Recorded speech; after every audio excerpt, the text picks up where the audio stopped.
Hi guys, welcome back to my channel. It's called The Product Folio, and I am sharing my tips of UI UX product design on this channel. Today we are going to learn something about page carousel. So basically, this is the home page. If you can see, there are about 8 family members, but I can show only 2 in the screen. The user should be able to swipe and see all the remaining pages.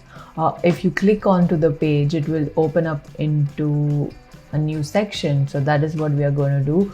And this is the demo of what interaction we are going to do.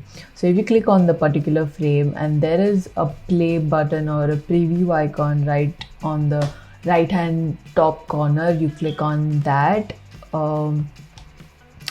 Once the screen pops up, you can see the scroll is activated.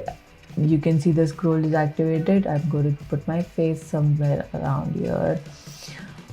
Hi. You can see there's a scroll initiated, and if you click on one of these elements, it pops up into a new page. So that is what we're going to learn in today's lesson. We are on Framer Web, and we are designing this beautiful game app. Thank you. You can find how I did these cute illustrations. So there are a couple of interactions which I added. Is the input type, how to get this interactive button, like this input type is active, this button is also active. You can find all these illustrations which are already interactions is already been created in the previous episodes. Today we're just going to focus on creating. In the previous episode, I also created a vertical scroll as well as a horizontal scroll. You can check that out, check that episode also. Today we are going to use something called as a page component. So basically you are going to copy your your vertical stack, and you're going to remove the scroll component and replace it with something called as a page component. Page component is used to interlink. There's difference between scroll and page component. I'll be getting to it in a minute. Once you select the page component, you drag it over here. Make sure that your entire area is covered. So this is the page component. I'm going to bring it here. Oopsie.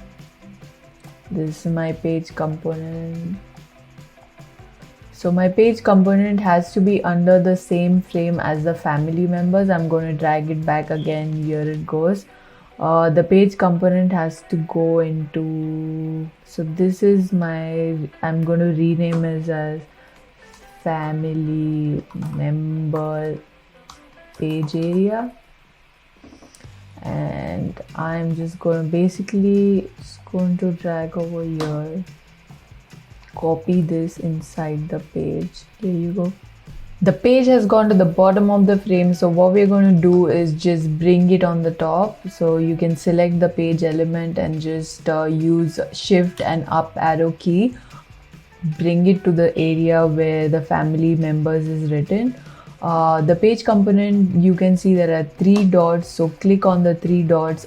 So now that you have your page area right inside the frame which you want to have the entire carousel to be working, you have to select these 3 actions. Click on it and drag and connect to each card. Click on it and drag and drop to the card. Click on the 3 buttons and drag and drop to the card. Keep on doing it until you have all the cards.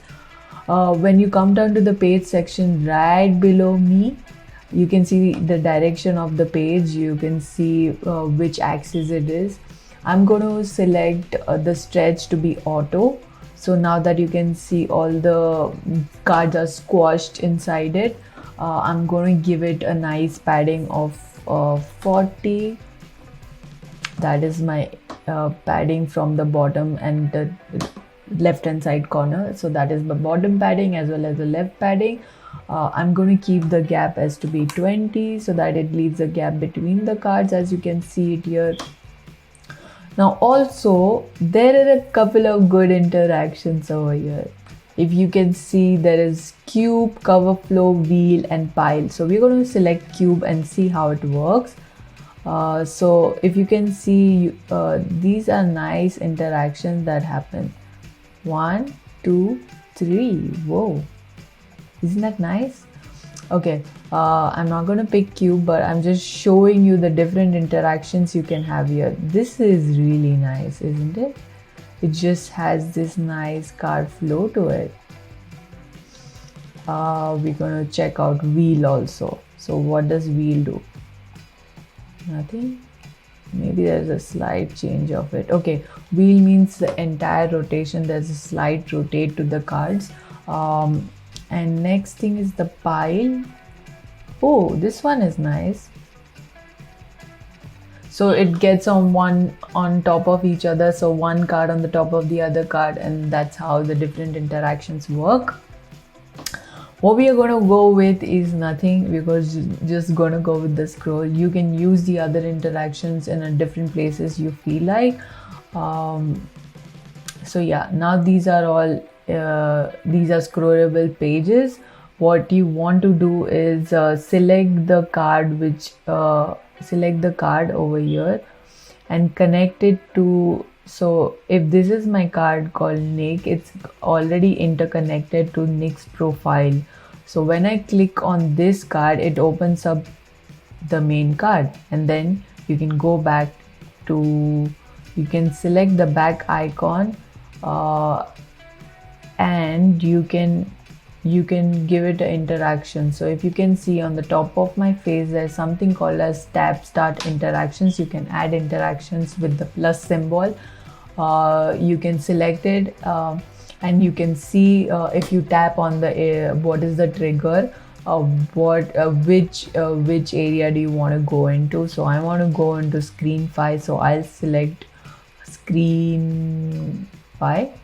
Can you see screen 5? No. So I want to go back to the stack. So if you click on this, it will go back to my stack card.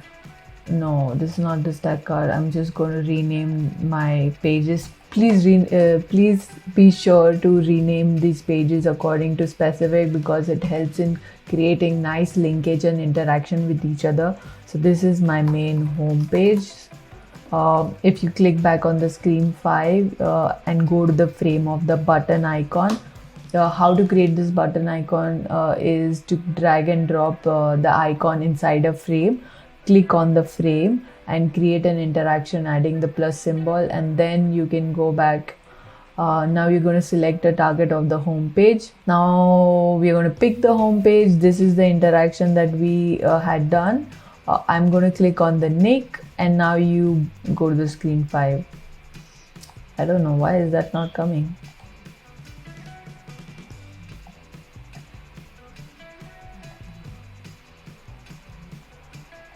Okay, I think it's visually adding a lot of space to it because there's an extra space on this. The vertical layout is not set on the home page. So what I'm going to do is click on the home page. So if you can see, this is the screen. So we have completed today's session. Yay! So now you have a carousel, and you click on the page and you move back. Carousel, and then you click on it. Bam! I hope you enjoyed. If you enjoyed my video, give it a thumbs up and subscribe to my channel. It's called the Product Folio. So there are more tips and tricks that are coming on Framer Web, Figma, and a lot of tutorials on UX research. Stay tuned. Bye bye.